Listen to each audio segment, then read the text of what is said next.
Good night, good morning, good evening, wherever you are. Greetings in the mighty name of Jesus. I am going through some of my studies and I just wanted to share this with you. We all know of the parable of the virgins, right? And this is called, it's a series actually. So this is the first of many series called Minutes to Midnight, right? And we're looking at the parable of the 10 virgins in Antitype. Bible Commentary 1179-22 says, we all need to study as never before the parable of the 10 virgins. Let us read Matthew 24:42 through 25 and Matthew 25:13. It says, watch therefore, for he know not what hour our Lord doth come. But know this, that if the good man of the house had known in what watch the thief would come, he would have watched, and would not have suffered his house to be broken up. 24:44 and 45 says, therefore be ye also ready, for in such an hour as he think not the Son of Man cometh. Who then is a faithful and wise servant, whom his Lord hath made ruler over his household, to give them meat in due season? 46 goes on to say, blessed is that servant whom his Lord, when he cometh, shall find so doing. Verily I say unto you, that he shall make him ruler over all his goods. And we go down to 48. But, and if that evil servant shall say in his heart, the Lord delayed his coming, and shall begin to smite his fellow servants, and to eat and drink with the drunken, the Lord of that servant shall come in a day when he looketh not for him, and in an hour that he is not aware of. 51 says, and shall cut him asunder, and appoint him his portion with the hypocrites. There shall be weeping and gnashing of teeth. Okay, and Matthew 25:1 through 13 tells us about the virgins. Let us read. It says, then shall the kingdom of heaven be likened unto 10 virgins, which took their lamps and went forth to meet the bridegroom. And 5 of them were wise, and 5 were foolish. They that were foolish took their lamps, and took no oil with them. But the wise took oil in their vessels with their lamps. While the bridegroom tarried, they all slumbered and slept. And at midnight there was a cry made, behold, the bridegroom cometh. Go ye out to meet him. Then all those virgins arose and trimmed their lamps. And the foolish said unto the wise, give us of your lamp, for our lamps are gone out. But the wise answered, saying, not so, lest there be not enough for us and you. But go ye rather to them that sell and buy for yourselves. And while they went to buy, the bridegroom came, and they that were ready went in with him to the marriage, and the door was shut. Afterwards came also the other virgins, saying, Lord, Lord, open to us. But he answered and said, verily I say unto you, I know you not. Watch therefore, for he know neither the day nor the hour wherein the Son of Man cometh.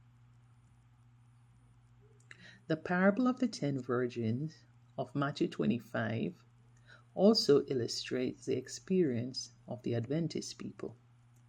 Here is brought to view the church in the last days. Their experience is illustrated by the incidents of an Eastern marriage. The stages of the Eastern marriage.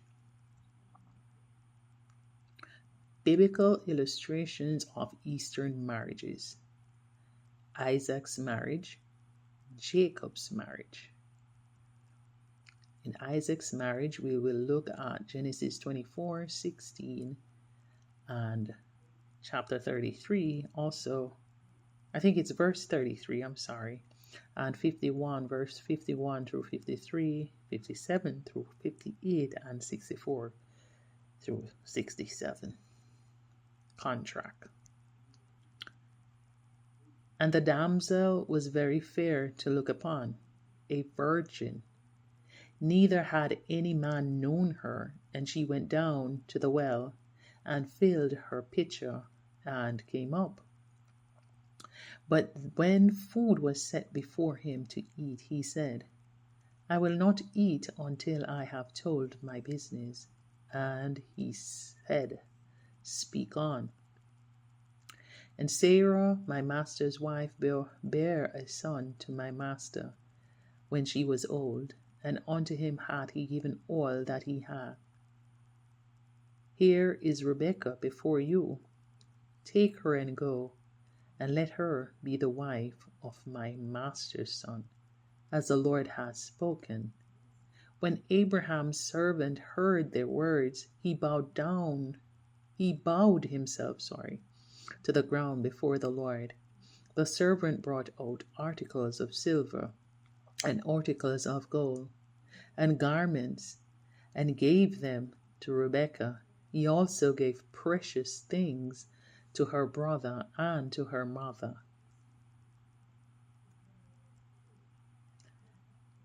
And they said, We will call the girl and consult her wishes. Then they called Rebekah and said to her, Will you go with this man? And she said, I will go. So this is what, give me 1 second. Yes, okay. So the signing the ketubah contract, which means contract, right? So this is in the Jewish, so this would be a marriage contract or a pledge, right? That they would sign.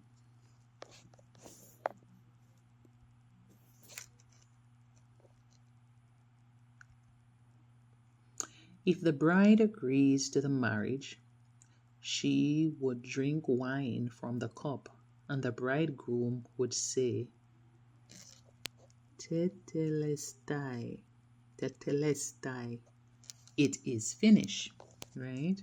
And we are familiar with that word because isn't that the word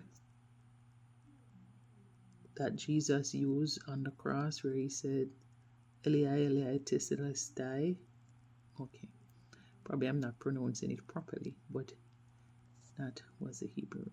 So consummation, we're on the word, looking at consummation. The servant told Isaac all the things that he had done. Then Isaac brought her into his mother Sarah's tent, and he took Rebekah, and she became his wife, and he loved her. Thus Isaac was comforted after his mother's death.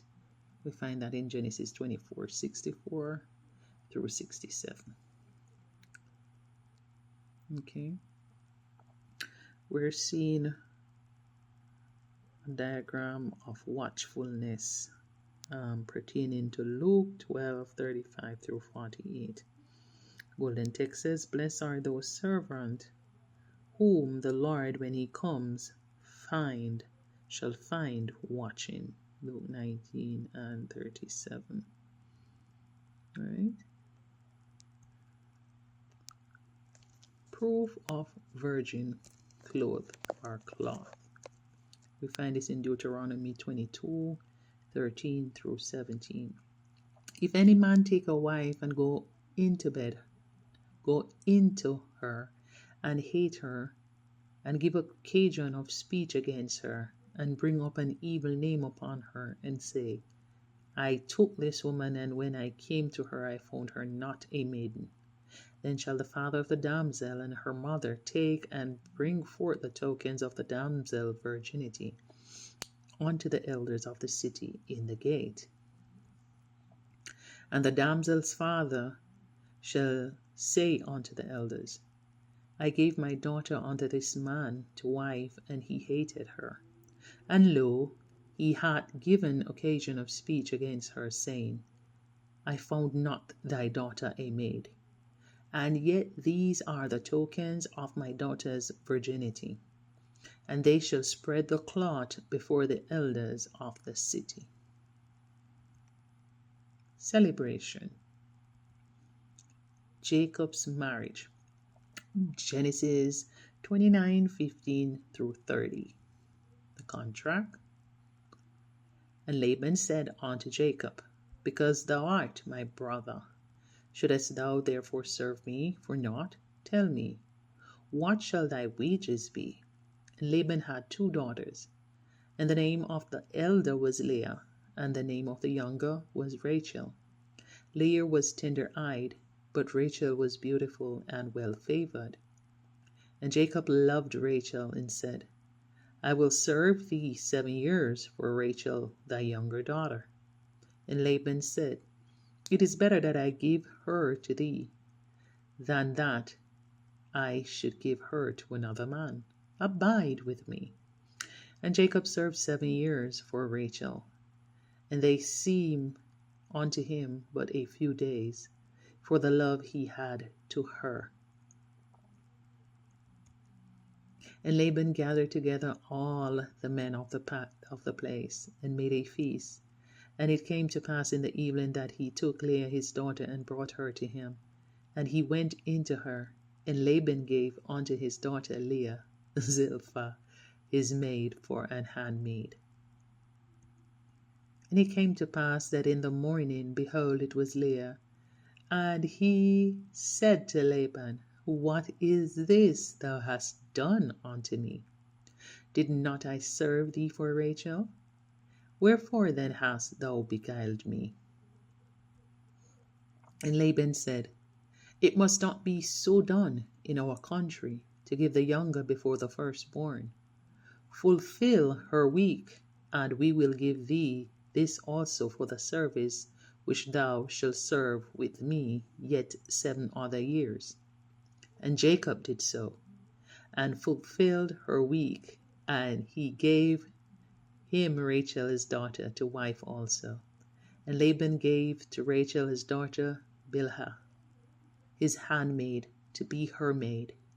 And he went in also unto Rachel, and he loved also Rachel more than Leah, and served with him yet 7 other years. 3 stages of the Eastern marriage in type. We have contract, consummation, and celebration. And we saw from Isaac's, and we are looking into Jacob's stage, right? So, and we saw a glimpse of Jacob's stage. So the three stages of the Eastern marriage. So the contract is the betrothal, bride price is paid, bride drinks the wine, agreement on the marriage covenant ratified, groom gives a gift, leaves to prepare a room for his bride, the wedding party receive their wedding garments. For the consummation, the bridal party wait in the street, having or wearing their oil or wedding garments, watching for the bridegroom to come to the wedding, to take his bride for the consummation of the marriage. Bridal party follows to the banquet hall. Bride and bridegroom enters the wedding chamber. Bridal party is examined, watching for the bridegroom to return from the wedding. After the consummation of the marriage, friends wait at the door for the bridegroom's knock. The celebration. After the consummation, the bridegroom knocks. The friends waiting at the door opens the door. The bridegroom returns. There is the marriage feast. Bride is taken to the bridegroom's home. The plan of salvation follows the stages of the Eastern marriage. Jesus' marriage to his bride, contract. The Father's selection of a bride for his beloved Son. We find that in Revelation 21, 9 through 10. As in the case of Isaac, there is also a matchmaker. John 3, 29 and 2 Corinthians 11, 2. And those who bring the Elijah message. One of the last of Jesus' action was to bless the cup of the new covenant. That contract of marriage we find in Jeremiah 31:31, Hebrews 8 and verse 8, Hebrews 12:24, Luke 22 and verse 20. We are also told that the price paid for the bride is not just silver and gold, but his own life. And we find that in 1 Peter 1, 18 through 19. When the price is paid for the bride and the ketubah, the contract or the covenant signed, the bridegroom would say, tetelestai, meaning it is finished. What is paid in full, we find that in John 19 and verse 20. The bridegroom leaves to prepare a place for his bride. John 14, 1 through 3. In Ephesians 1, 12 through 14, Paul tells us that this pledge or gift is the Holy Spirit, a promise of love, and that he will return for us. The guests would consecrate themselves and prepare to receive the holy garment.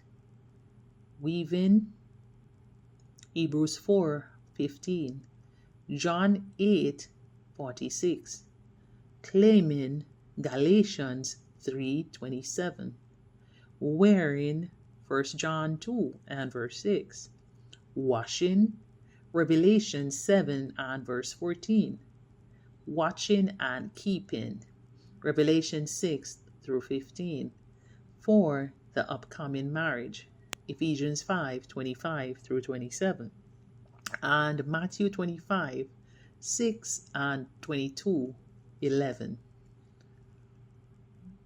It was the father of the groom who would give the final approval for when the son will return for his bride. Matthew 24:36 and 30 and 44. The bride and her bridal party were always to be ready. This is the background of the parable of the 10 virgins. Matthew 25:1. The virgins of Israel would be outside awaiting the way in the evening, with their oil lamps lit and vessels with oil, until the loud warning cry at midnight.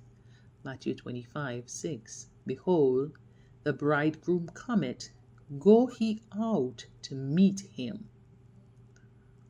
After the groom received his bride, together with her female attendants, guests, the enlarged wedding party would return from the bride's home to the groom's father's house. Matthew 25:10.